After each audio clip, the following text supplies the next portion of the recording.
faith-based groups. I've been working in this field for over 45 years now. And the more I work with it, the more I realize that this has never been a job for me. It's always been an avocation. And I like to start thinking about that no matter who your supreme being is, because I work with people of many faiths. I think that everybody recognizes that God made no mistakes. And every one of the individuals that I've served over all these years have never had anything wrong with them. They've been absolutely perfect. So one of the things that would drive me crazy is when people would say, well, what's their problem? Well, I just want to say that nobody has a problem.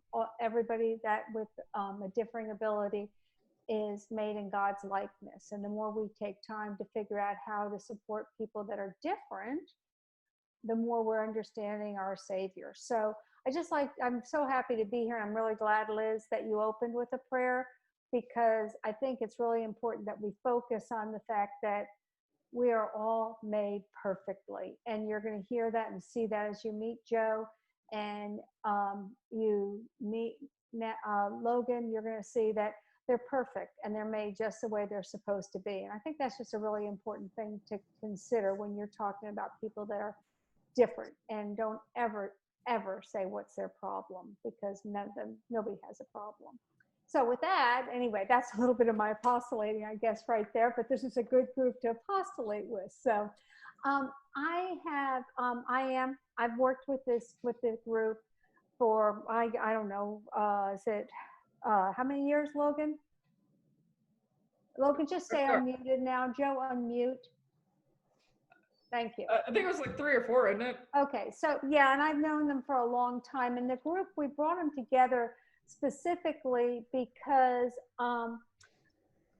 it was first begun with Natalie and Logan, and Natalie's not here tonight. And the reason Natalie's not here tonight is that she was really nervous to come in front of you all without being able to see you.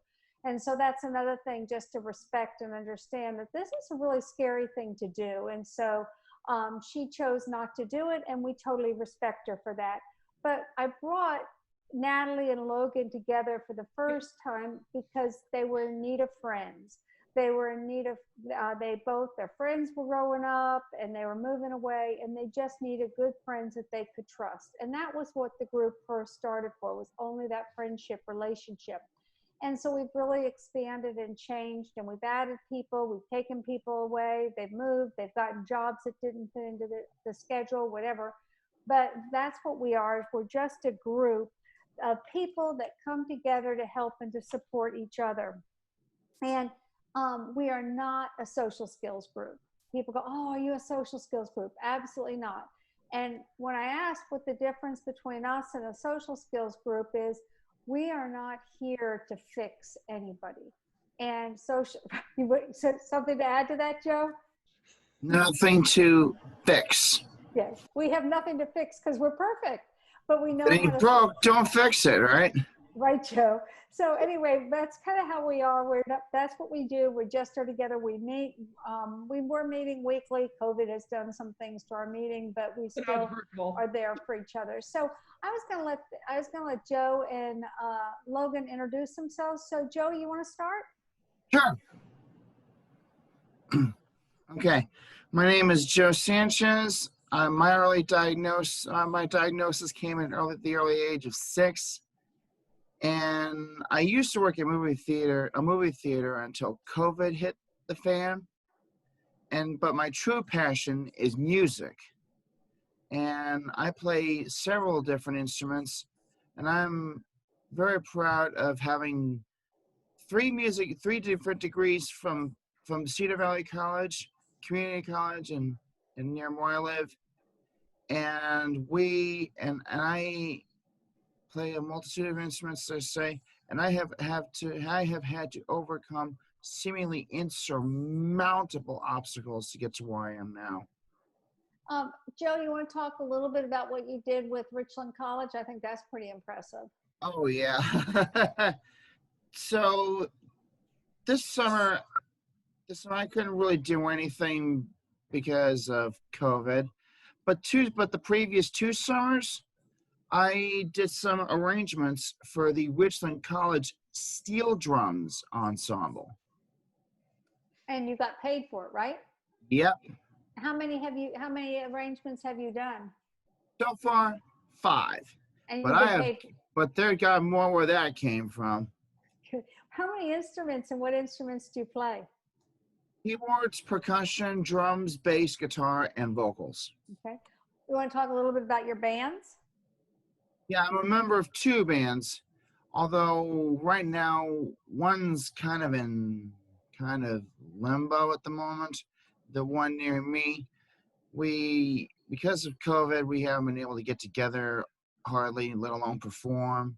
So he's still, the leader of that group is still not really willing to throw in the towel on that. But who knows when or even if we'll be able to perform again. Another band I'm based out of Sherman, Texas. Okay, and you're a professional musician because you've been paid for your when you perform, correct? True, yeah. And one more question, then we'll move on to Logan. But you said you had the degrees. What were the degrees in? Recording technology, music performance, and composer, arranger, digital music producer. Okay, thank you. No Logan, you problem. want to introduce yourself? Yes, my name's Logan Gass. I'm 29 years old. I have lived with ADD and learning disabilities my whole life. At 26, I was diagnosed with high functioning autism. And I graduated from Highland Park High School in Dallas in 2010. I went through college for a few years, but It was difficult for you, wasn't it? And it was hard for you because it really wasn't the type of thing you really liked. Am I correct? Is that right? Yeah. Okay. Can you, and then we figured out that it was really, dogs were your passion. We did a person-centered plan and found out that dogs were your passion. And then you went and got your certification. Yeah. Texas Breed. Okay, good. And then I started working at Perky Poodle, and I've been there for almost 3 years now. yeah, why don't you, oh, excuse me. What? Why don't you talk a little bit about that fabulous painting that you have behind you? I love Oh, that's my best friend back there. Hold on. Okay. This Oreo, it's just actually at my feet right now, but And you did that painting, right? I did. Yeah.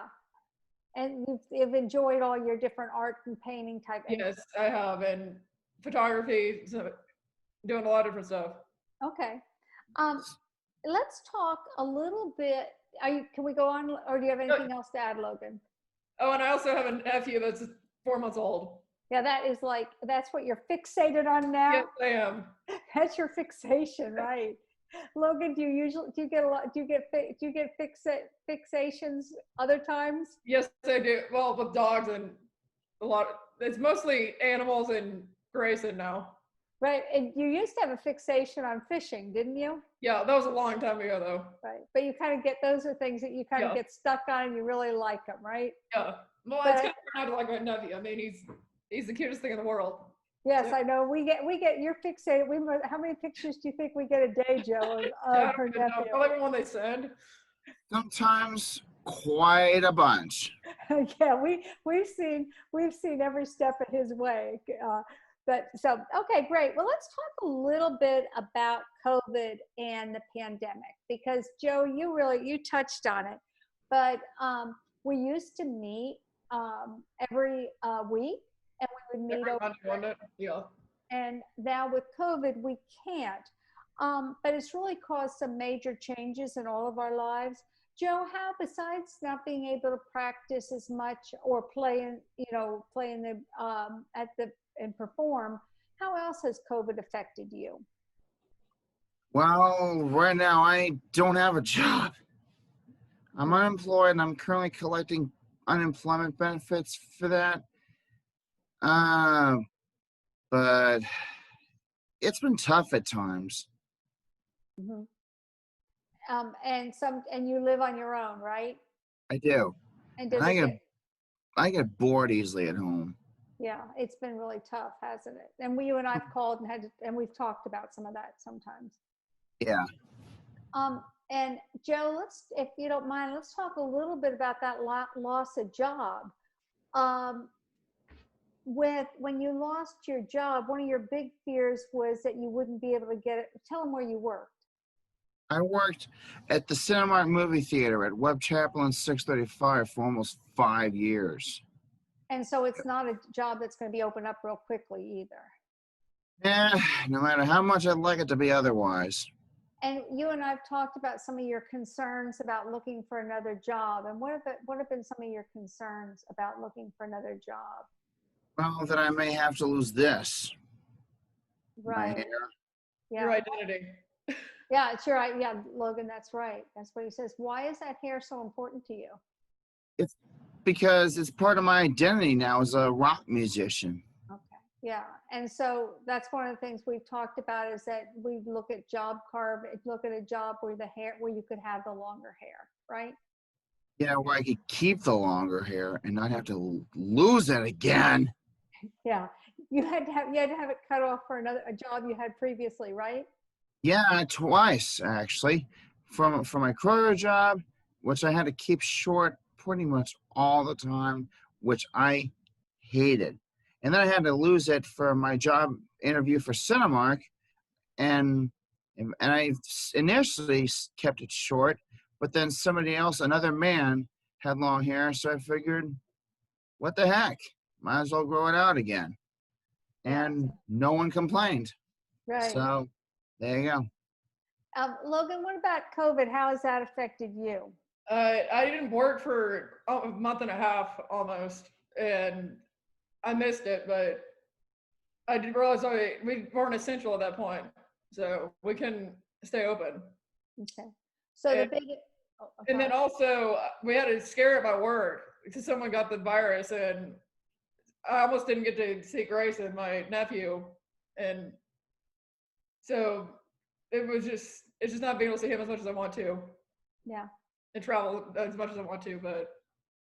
Right. And you really did shelter in place for quite a while too. I did. I took off early from work because my boss told us we could take a week in advance off, and then come to know that following week I wasn't even going to go back to work. So. And I think it was a really kind reason you took off early. Why did you decide that you would, back off Because your hours? my parents are helping me where I live, and a lot of the people that work there are on their own and they don't have family anymore. Okay. And they have to make a living, and I don't have my parents. It helps because they also talked to them and they told me it's fine if you take off a week early. Right. And so you were doing that also to help out some of your coworkers, right? Yeah. And they really appreciated that because they come to know we were going to be closed for a month and they needed it. Okay. That extra money. All right, let's switch gears again, and let's talk a little bit about the diagnosis of autism. Joe, your parents identified you as having autism when you were 6, you said? Something like that, yeah. Okay, so most of your life you've known that you had autism, right? Correct. Yeah. What about bullying and some of those things you experience as a kid with autism? Before and after my diagnosis, I had a rough childhood. I mean, growing up, being somebody with autism, even before I knew about it at the time, that doesn't play music or do anything extracurricular like that, you get picked on because you're so misunderstood. I mean, and then I started at age 9, I started taking piano lessons and getting more and more into learning about music. And then I started to have a bit of a cool factor in that kind of erase the misunderstood factor. And here we are now, today. But up until 9, when I was a kid, it was really hard for me to find anything that I could do really well. Music helped me a lot. So that kind of gave you an identity besides autism. Exactly. And you went to Lake Highlands High School, and I knew you at Lake Highlands High School. I was a teacher there, right? Yeah. And you were in the marching band, right? Correct. Yeah, and that gave you a real sense of belonging. Yeah, oddly enough, the vast majority of people says that the high school years are some of the worst of their life. But for me, it was definitely true. It was the worst of your life. Some of the worst years of my life ever. Okay. And Logan, what about you? You weren't diagnosed with autism till after we met, right? Right. And so being diagnosed, it kind of gave me a sense of being okay with who I am. And also, some of my friends know I had it, and other ones didn't. They were surprised because they thought I was just normal. Like, they didn't understand, but now they do. So, Yeah. And so, Logan, you've done a lot of research about autism. yes, I have. Do you want to talk a little bit about all the things you do looking I into read a lot of books about it because I wanted to know what it was because I had no clue. And you're also our researcher. We keep coming up with different things for us about This is one time autism. to look at my phone just so I can read it. Yeah. That's one of our rules with group is you're not allowed to look at your phone. So Logan's asking permission. So I found this online. Even God had some autistic moments, which is why the heart spins.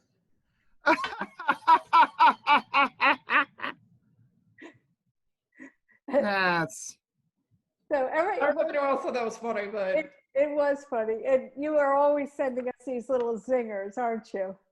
yeah. that's one of my favorite ones. That's very good. When you think about a lot of people with autism take medication. I got off mine, but that's because I wasn't at school anymore. So okay. I didn't realize, and I was getting too, my body was too used to it, so it was keeping me up when I should have been sleeping. And Logan, I think you getting off that medication was a real learning experience for me, and it might even been one for your mom and dad as well, because you kept saying you wanted to get off. Was it Vyvanse? Yeah. And you kept wanting to get off Vyvanse, and we kept saying, no, you don't need to. And it's like, I finally had to push my mom to the point where it's like, I told her I was staying up like 2 days in a row, and I needed sleep if I was going to work. I'm like, I can't just go off, no sleep. Yeah, and it's really worked for you. And I think that's a wonderful... and then I got off my Wellbutrin I was taking too, because I wasn't on my Vyvanse anymore, because that was giving me depression. The Vyvanse was. And I just think that all that happened with the medication was such a wonderful lesson for me that, sometimes we, with our hearts and our minds and stuff, we think we worry and we over worry and we don't always trust the person as much. But this was an example of really trusting you, Logan, and you being allowed to listen to your body. Yeah. And I'm glad I did, because it shouldn't have been doing what it was doing to me. Yeah, and maybe it worked at one point, but our chemistry changed. I kept taking it for so long that my body just got so used to it that it just messed it up to where I would stay up and not go to sleep. Joe, and crazy. My boss even noticed a difference. She's like, a few days after I stopped taking it, she's like, you seem a lot happier being off. I'm like, yes, I'm not on meds anymore, so. Right. But Joe, for you, medication is like really important, isn't it? It's a necessity. Right. Would you share the medications that you're on? I got a few antipsychotics and antidepressants. Okay. Yeah, and besides having the diagnosis of autism, you also, with that anxiety, what's that other disability that you now have? Post-traumatic stress disorder. Can you tell everybody how that came about? September 11th, 2001, the terrorist attacks, Mm-hmm. That day was just the worst of my life. And it happened when I was in high school, a freshman in high school. And that's one of the biggest reasons that those years that followed were the worst of my life. And you really had to deal with that you still are dealing with it, right? I still am. I will for the rest of my life. Right. And working at the movie theater was tough for you with that PTSD, wasn't it? That is the ultimate worst place for PTSD to strike. And you never know when or where it's going to happen or what's going to trigger it. And it is just so totally unpredictable. And so if you had the job to go in and clean, to check on, do a theater count, what would sometimes happen?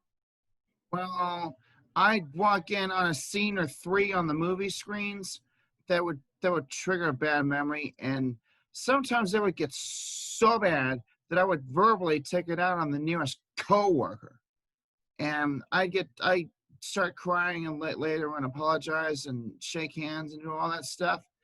But finally, I had to go to my supervisor. I'm like, I'm not doing this anymore. It's just not healthy for any of us, especially not for me. And they said, well, all right, we'll work with you. And I never had to do it again. So they gave you what we call a reasonable accommodation and kind of changed your job description around a little bit, right? Exactly. Is this a good time for you to share with them the poem you wrote to help you combat the PTSD? Yeah, I wrote this one like 3 or 4 years ago around this time. I was really going through just tough stuff in my head. It just kept coming and coming and hammering at me. And finally, I talked to one of my musician friends who now lives in Vegas about it, Las Vegas, Nevada, And she told we talked, and I processed my feelings with her, and finally she said, "Write something about it. Write it down." And I came up with a poem. And would you share it and would you say it a little slower than you sometimes do? So that way they can understand it. Yeah. Yeah, I do sometimes. Know what it says, but not everybody else does. Okay, do you want to do it now? Sure. I call it Looking at the Sky. And it goes like this. Now you know the Reaper was summoned here that day, and you know he took so many innocent lives away. To recall my ordeals from the past, I now decide, no, I can't run away, I've nowhere to hide. When near 3,000 people were smoked like cheap cigars, I could be either a sweet turtle dove or an exploding Death Star, consistently fighting a losing battle within. Though I was never a vet, I may as well have been. Upon hearing, I thought it was a lie, and then I saw the vid looking at the sky, at once consumed by fires of revenge while playing drums in the high school band. And now I try to find a way to hurt the ones that hurt me, barely caring if anyone would assist or desert me. As time ticks slowly by, things got progressively more adverse. There was some good, but the bad kept getting worse and worse. Music was still there, but it was little consolation. Whenever I would get to feeling better, it was still constant regression. Almost always grim defeat, and to this day, I wonder why I would get so desperate to think why even try. After a few months, I could think of nothing else. Though many other ways were tried, nothing seemed to help. I made a few attempts, and all were epic fails, but progress was still crawling slower than a sleepy snail. Sent away to sort out my head, where I eventually realized I was going to wind up confined or dead. Set free to rejoin my blood band, yet from here on out, I'll never understand.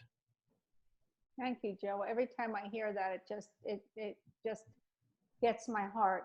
You mentioned you were sent away. Where were you sent?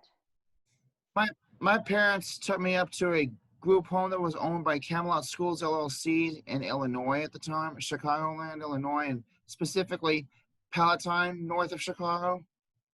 And trust me, for a year, I hated it. I wound up staying there for, to be precise, 2 years, 8 months, and 3 days.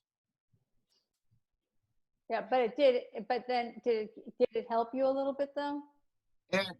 It turned out to be a blessing in disguise. Yeah.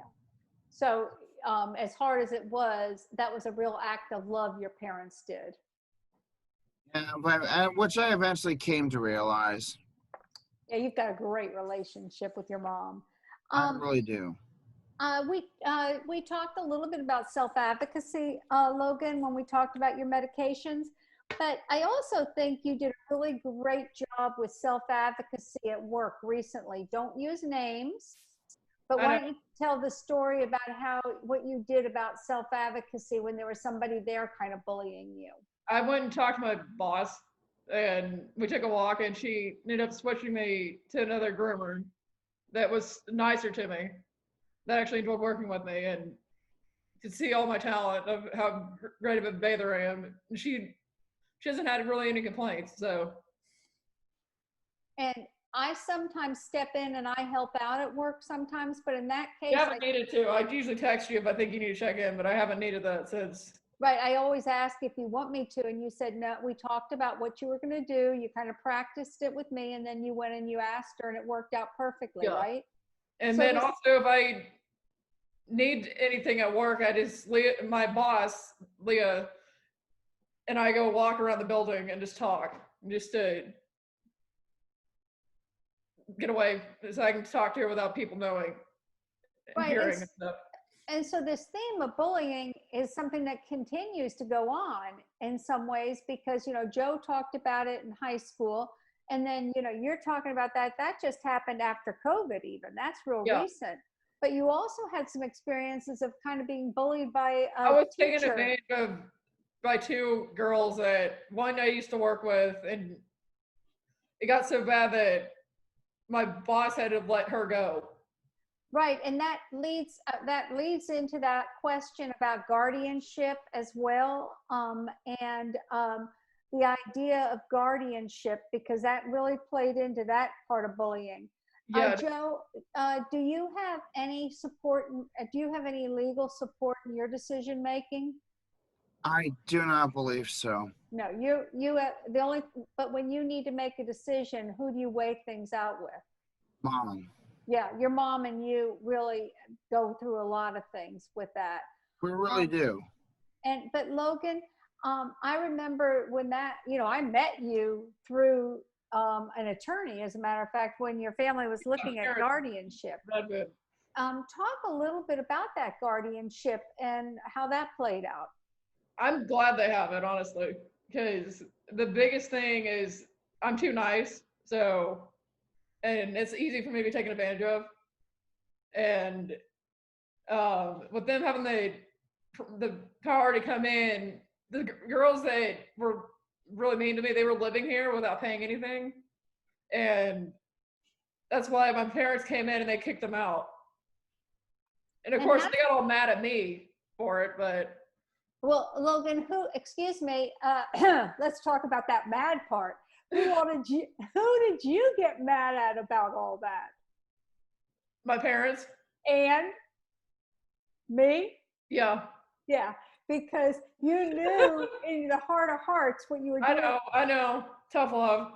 Yeah, and in the heart of hearts, you knew that we were probably doing your. Right, I didn't want to admit it.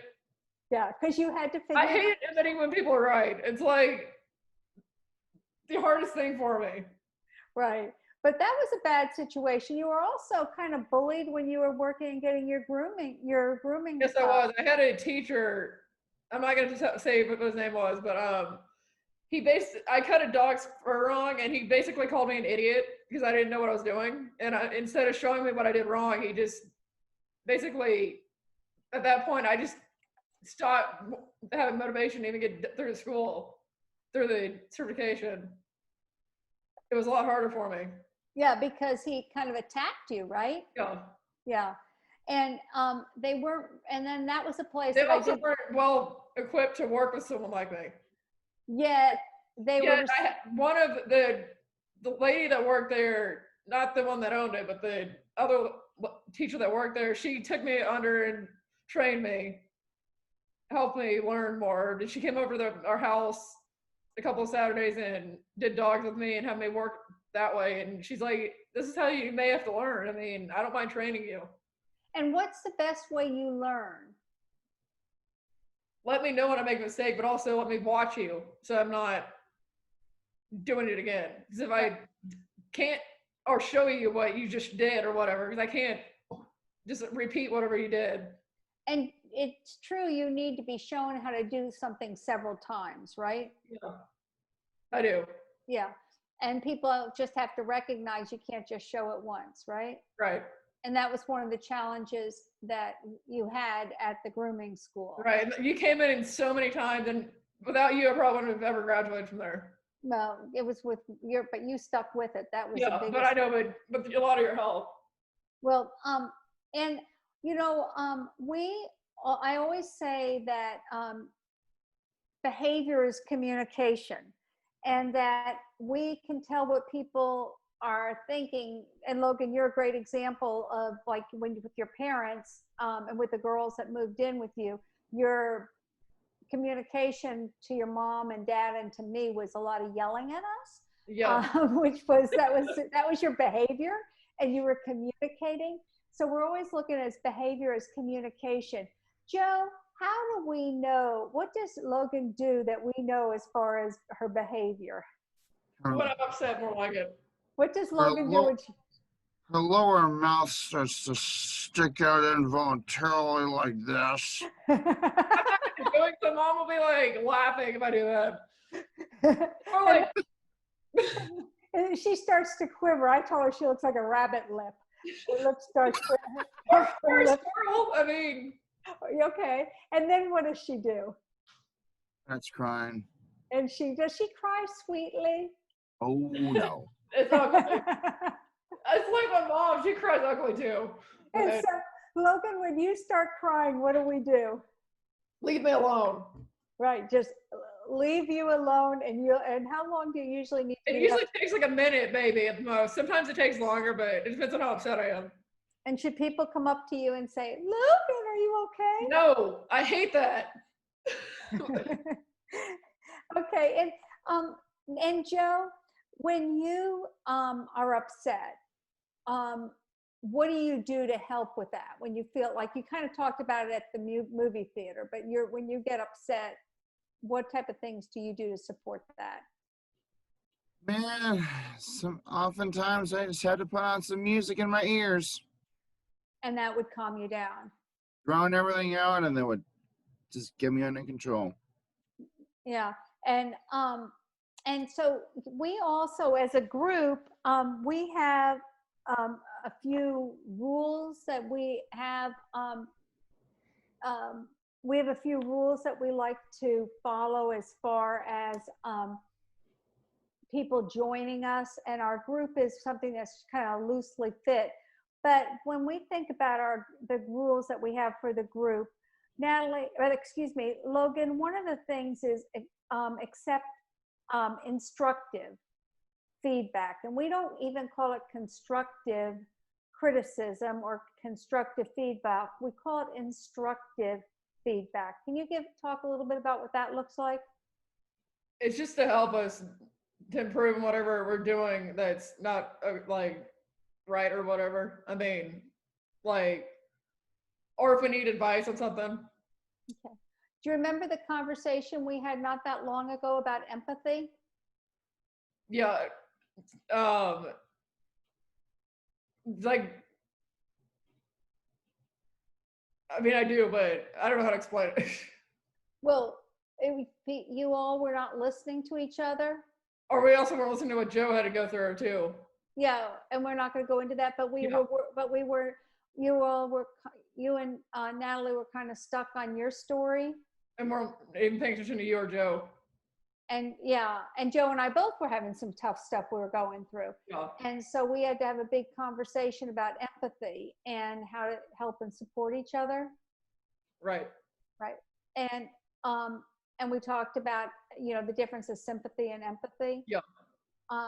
Joe, do you have anything to add about stuff we talk about with instructive feedback? Well, you know what? I honestly don't know what to add. Well, think about cursing. Oh yeah, that was a big one. Yeah. Was loud. You want to start with that, Joe, about cursing? Yeah. Yeah, I do sometimes have trouble with that, but I'm working on it. Right, and Debbie doesn't like it. No, I don't take any cursing. It's offensive to me. And but so when we hear it, we hold each other accountable for it, right? Oh yeah. Yeah, and it's kind of funny. Joe has come up with, Joe and Natalie have come up with alternative words for it. And I don't right? even understand half the words they come up with. It's like, where is that even a word? Like, but we do offer that to each other. And then another one is that we are not supposed to judge each other. No, exactly. Logan, can you talk about that? Not judging each other? because I mean, who likes to be judged? No one does. I mean, it kind of hurts you when someone's judging you. Mm-hmm. And every now and then, I think that's an area with COVID, I think that's gotten a little harder are the emails or the text. Yeah. And Because we can't see the person, so we don't really know what is going on. yeah, and the texts go all over the place, and sometimes they get a little judgy, right? Yeah. And then Joe just reads them all. How many texts do you think you get a day, Joe? It's usually Natalie and I texting each other. I'm just part of the group text. Sometimes a lot of texts come in on my feed. And I'm not usually part of the conversation. I'm usually doing other things. And Logan, At one point at work, I had to mute all of you. and Logan, talk a little bit about channeling me. Oh gosh. So whenever something happens where I have to like, Debbie can't get to the phone, I'm literally texting whatever she would say. And it's just like so weird. It's coming out of my mouth. Yeah. All of a sudden, Logan is just saying all these things and channeling all the same thoughts. And that's an example And of, I'm just like, really? Like, did that really just come out of my mouth? I think I'm reading my own words. I wonder how you got into my phone. And also another one is listening to each other, because sometimes We get off subject. yeah, we all want to talk about ourselves. And so how do we deal with that listening to each other? But when we started doing that, you had me pass you something, but Yeah, that was just you and me. You want to Yeah. talk about how we passed the cross back? yeah, it kind of helped. I mean, because it let the other person talk about themselves, and then I'd ask questions about them. Yeah, we'd sit there and have conversations, and whoever That had was the hardest thing for me, though. was what? Wasn't it? It was hard for me. Yeah, well, what was hard? You just Asking questions about you.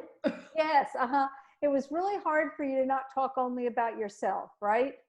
It still sometimes is, but I know. And so that's one of the things that we try really hard is to take the Yeah. time to listen and talk to each other.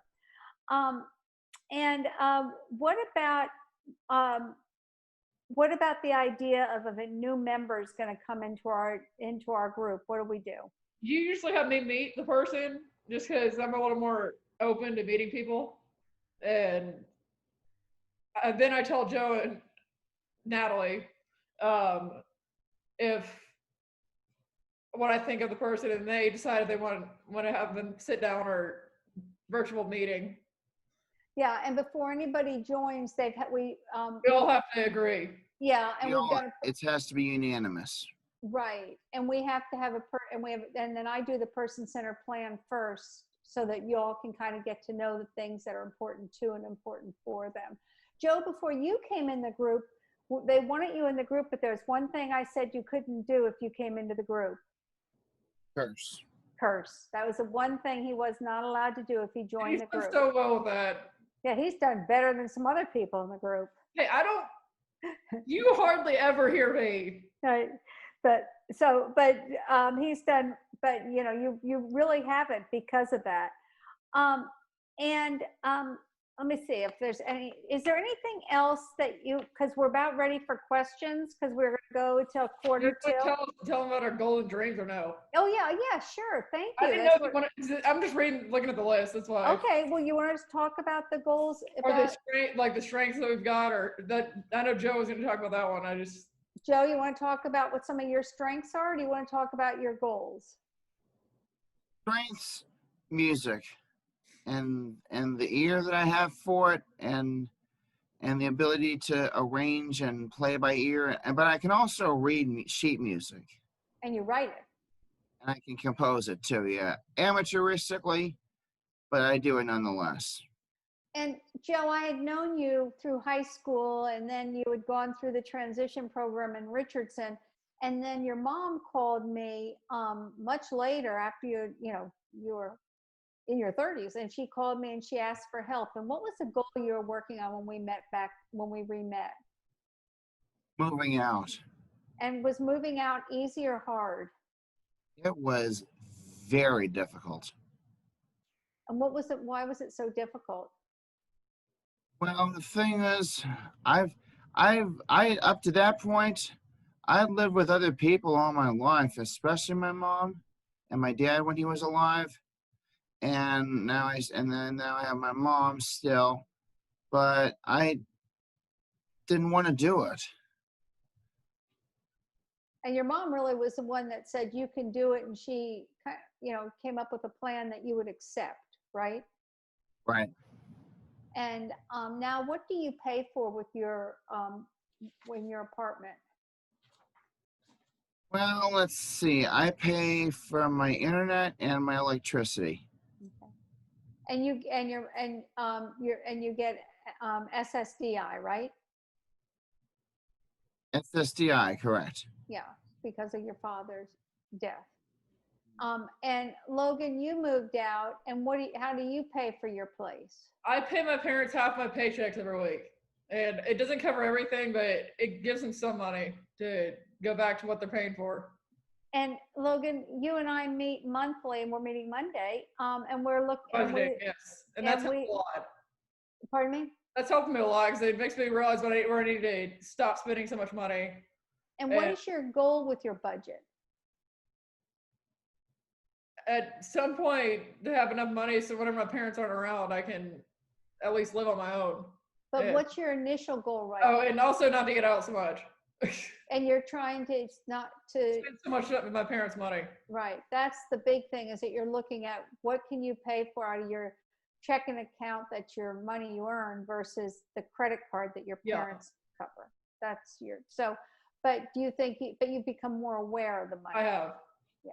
I've been trying to do better about it. I mean, I've been eating it a lot more since I've been on keto, but I mean, that's because I have to.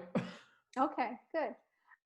Anything else you guys want to talk about before we open it up to questions? Joe, anything else you'd like to add? No, I'm drawing a blank. Okay. Logan? I know that center plane you did, I wouldn't have known my interest if I hadn't done that with you. Okay, that gave you kind of helped you better understand yourself. And made me realize that I don't need college to make my parents proud of me too. So. Right. Well, I think going to college was also. Or my family's gone. Yeah, it was kind of what you expected you were supposed to do. And are you the dog? Oh, no, I know something you told me you wanted to talk about was Operation Kindness. Oh yeah, it's been hard not being able to volunteer out there. It's been almost 6 to 8 months that I've been out there because they're not making us retrain. They're just holding off on the volunteers coming because of COVID, and all the dogs are in foster homes. So, which is great for the dogs because they're not in a shelter. Well, Liz, did any questions come through the chat? Yes, I just sent you one, and it's for Logan. I texted it to you. Oh, okay. Let me see. I'm sorry. I got so interested in their conversation. I know. I don't think you didn't even hear the phone go off. I know. Well, I just deleted it. Oh my gosh. Okay. That's okay. I'll read it. I think okay. It's okay. So this one is targeted towards Logan. Logan, they're asking, how did you come across your autism diagnosis? And did you kind of see similarities in yourself with it, or did someone point it out to you? Let's stop with that much. Let's stop there and let her answer that much. I actually got tested for it, and it's because of Debbie that she pushed us to get my diagnosed because she knew I think she knew I had it. But who paid for all that assessment? Texas Workforce. It was DARS back then, but right. And the reason we were going for the diagnosis it wasn't that it was going to change Logan in any way, but it was going to be able to provide her more services through, at the time, DARS, because And then they have the a better, benefits thing took forever too. pardon That whatever the social security, whatever thing I had to go through, me? then we had to get an attorney just to get the money back from the government. Right, so we wanted the diagnosis because Texas Workforce, or DARS at the time, provides better services if you have autism than if you don't. And that was why we're going after the autism. And also, we knew the family was going to want to go try for social SSI, and we knew that we needed that diagnosis for autism. Because they, What was the every time other you part of the apply- question, Liz, on that one? I think they were just wanting to know, like, what did it look like? I think the identification process. How did you kind of know to seek out that diagnosis? I think it was probably because that's one of the things when we do the person-centered planning, we look at the whole person and how to get the best support possible. And by getting that diagnosis, it just gave the support. But I also think, Logan, it's helped you better understand yourself. myself, yeah. Are there any other questions? You're muted, Liz. Thank you. Sorry. It's okay. I got 2 little kids at home, and they're banging on my door, so I wanted them to be quiet. But the next question was for both of you, Logan and Joe. How old were you when you knew your passion in life? I knew when I was a kid. I was like real little. I figured out that I had a gift with animals growing up, and like everyone who knew me growing up knew this. I originally wanted to be a vet tech or vet, but couldn't go through the college. So being able to do dog grooming, I'm at least working with what I want to do, and I love getting up and going to work. So. Well, as for me, I decided that my true passion was like between 8th grade year and 9th grade year. And Joe, you talked about that piano teacher you had. How old were you when you started that, when your parents had you start piano? Age 9. And you said you had the best piano teacher ever?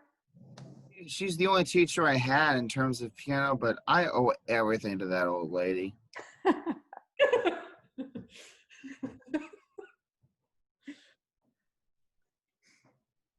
Okay. Let's see. The next one was, how do you all deal with frustration when you are misunderstood? I mean, I try to let it go, and then I walk away. But what do you sometimes do, Logan?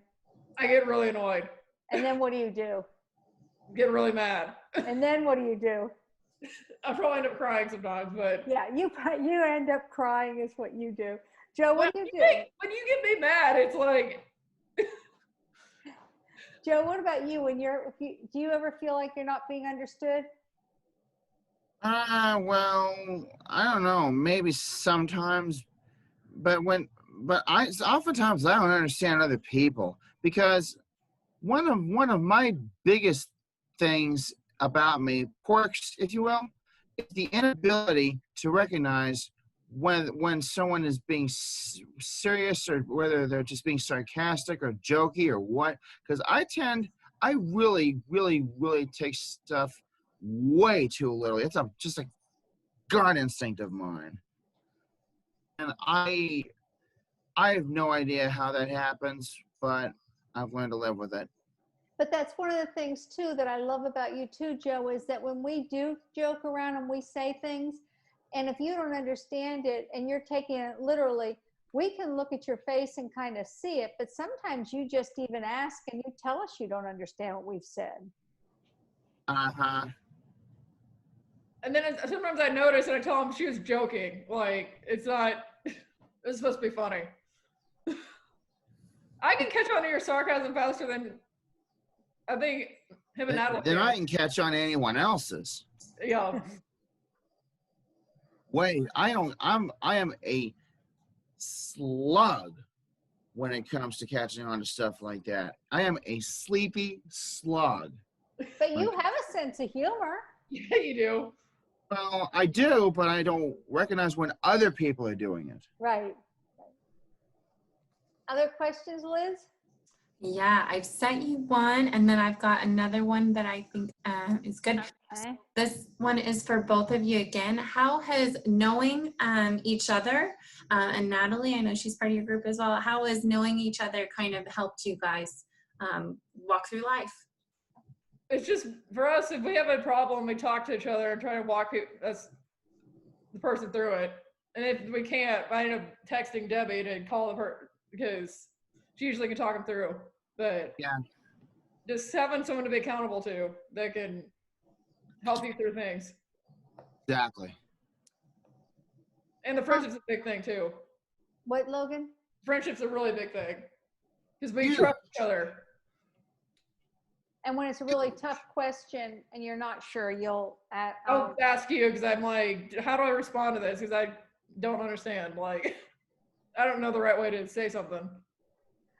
This question that that I had texted to me from Liz was, when you first, you know, because you didn't get diagnosed with the autism right earlier, what were some of your what were your earlier diagnoses? ADD, ADHD, learning disabilities. I was in special ed classes like all through growing up. And so I had a lot of support. I had a lot of ARD meetings. I had to go, like, as I got older, I went to my own ARD meetings, and without that support, I wouldn't have gone through high school or through any, but. Yeah, I think you had a really good education. I do think, though, that by having that diagnosis, this is the educator in me, but I think by having that diagnosis of autism, you're looking at some different strategies that could have helped you more. I had known early on. Right. I think it's those strategies that we know are really effective for people with autism, and they probably weren't looked at based on the things that I've heard you went through. And I think that would have made a difference. But without all my teachers, and actually one of them, I was hoping to join tonight, but she couldn't. But she's been my mentor, like also a second mom to me because I've known her for so long. But she has helped me through a lot of stuff. She tutored me growing up, taught me swim lessons. Like, it was like, she's like been one of my best friends. But Liz, other questions? Yep, there's one last one. So this one says, if you know someone who might be interested in joining your group, who could they get in contact with? Debbie. Definitely Debbie. But then you will make the decision as Right. to whether they're going to be part of the group. And we always met, or we usually met at Cindy's for breakfast on Monday mornings. And why do we meet? My work schedule. Yeah, we did. We worked around your work schedule, and then Natalie got a job at the down at the Infomart. So what did you guys do? Switched to the Monday afternoons. And we went all the way down to the Infomart. So I think that because it was worth getting together. And it, you know, it's not near as good by Zoom, but we're hoping. Yeah, because we can't see each other. Yeah, but we're hoping to in October, if it cools down, to do a picnic someplace and celebrate Logan's birthday, Joe's birthday, Natalie's birthday, and my birthday, because we've all had COVID birthdays, right? Yeah, and it was a weird birthday this year. I mean, I had people come over, like, you came over, but it's like, it wasn't the same. Right. That was the first time I left my house, Logan. Because of me. That's right. I'm so sorry. She just left the house. Right. Debbie, kind of a follow-up on that. Would you be willing to share your contact information? You don't have to share it right now, but yeah, sure. And I have a website. I've got a website. Yeah. But my best way of, I always like families to talk to families because they know I'm very family valued with it. I've done this, you know, since 1974, and then 5 years ago, now I have a granddaughter with autism. So, the world comes full circle. So, you know, I always thought I understood things well, but now I really understand. You really do. I really understand things in a much better light. Joe, you usually end with something lovely. There's something you always end with. What is it? I'm putting you on the spot. Do you remember? What? You usually say something. You always say something positive at the end of it. Yeah, you can't remember it? Oh, I'm putting you on the spot, Joe. I'm sorry. even if it weren't, I don't want to remember. Okay, I all don't right. know. Well, we really appreciate you listening to us, and this is really an important thing that Logan and Joe wanted to share, so that you kind of get inside of their heads a little bit. And I really value I don't them, like that. I mean, and I just think their honesty is absolutely amazing. Well, thank you. Thank you. Many thanks to each of you on the panel, and thank you to everyone who came as a participant and to listen tonight. Really glad everyone came. This meeting was recorded, and so we'll be posting it on the Belong YouTube channel. If you want to share it with someone who you think it might be really great for, it'll be shareable. Give me a few days to get it up there, but it will be on the Belong Ministry YouTube channel. So thank you all so much for coming tonight.